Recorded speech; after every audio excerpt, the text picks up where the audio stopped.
सांख्य योग का वर्णन है।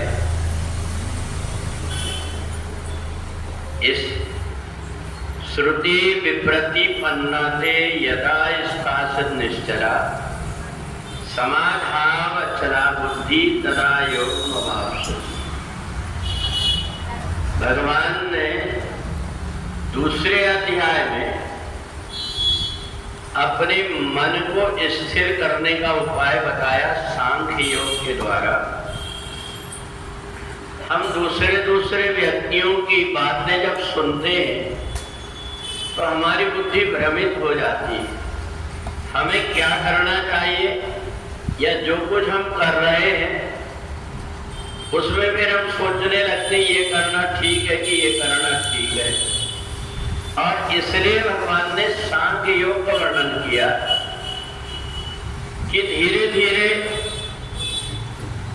थोड़ी देर बैठ करके अपनी श्वास के ऊपर यदि हम अपना ध्यान केंद्रित करते हैं, जो श्वास अंदर जा रही है और बाहर आ रही है, इसके अलावा और कुछ हम ना देखें तो हमारा मन स्थिर हो जाता है।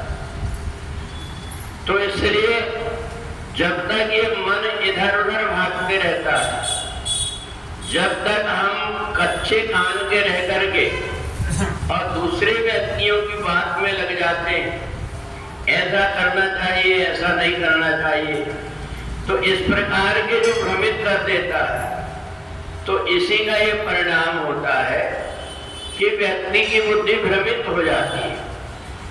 जितने भी प्रकार के हमारे त्योहार पहले होते थे, उन त्योहार में बड़ा उत्सव रहता था, सब एक साथ मिलकर के मनाते थे।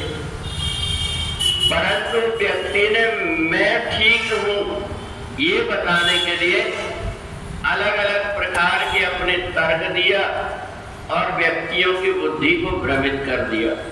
और भ्रमित करके कुछ लोग आ भी गए और उनके अनुरूप करने लगे।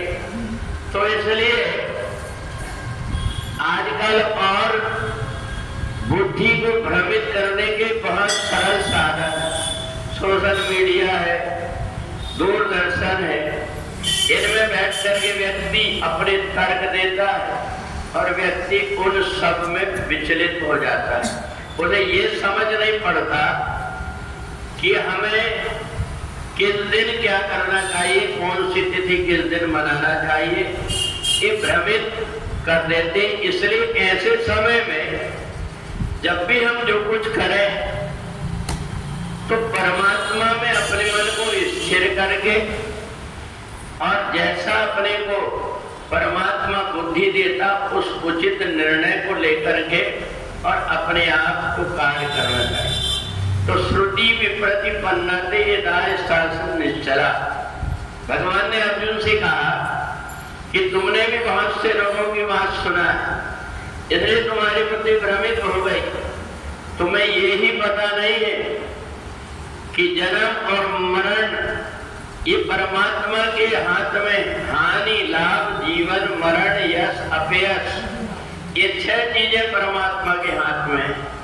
और इसलिए तुम अपनी बुद्धि को स्थिर करने के लिए एकाग्र मन से जब व्यक्ति सोचता है तो ठीक ठीक निर्णय ले लेता है। तो जब हम इधर उधर की बातों में विचलित हो जाते हैं तो जो कुछ हम कार्य करते हैं उसके प्रति श्रद्धा नहीं होती। हमें ये लगता है कि एकादशी आज है कि कल है, कब मनाना चाहिए। कोई कहता है कि सूर्योदय के समय नहीं है, कोई कहता है कि जिस दिन है सूर्य उदय नहीं है। ये सारी बातों में उलझ करके पहले व्यक्ति ऐसा नहीं उलझता, उसको उलझाने वाले बहुत कम थे और इसलिए उसके मन के अंदर श्रद्धा थी। तो श्रद्धा सबसे प्रधान होती है। श्रद्धा से जिस दिन भी व्यक्ति जो कुछ करता है वो परमात्मा तक पहुंच जाता है। यही बताने के लिए भगवान ने सांख्य योग बताया कि जितने प्रकार के मुंडे मुंडे मकर भिन्ना, जितने प्रकार के व्यक्ति हैं उतने प्रकार के अपने तर्क देंगे। इसलिए तुम्हें थोड़ी देर बैठ करके और ध्यान करने की कोशिश करें। धीरे धीरे जब व्यक्ति ध्यान करता है, साधना करता है, तो उसकी बुद्धि परिपक्व हो जाती है और परिपक्व बुद्धि जो निर्णय लेती है उसके लिए वो कल्याणकारी होता है।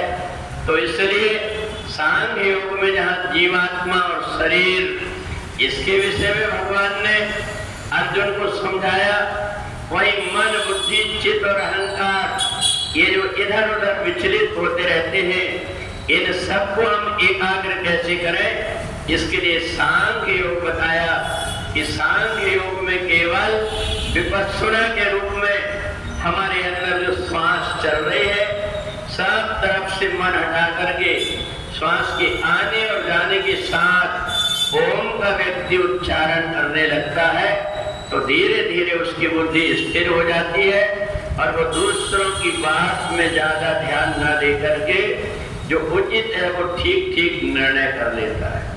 बोले वृंदावन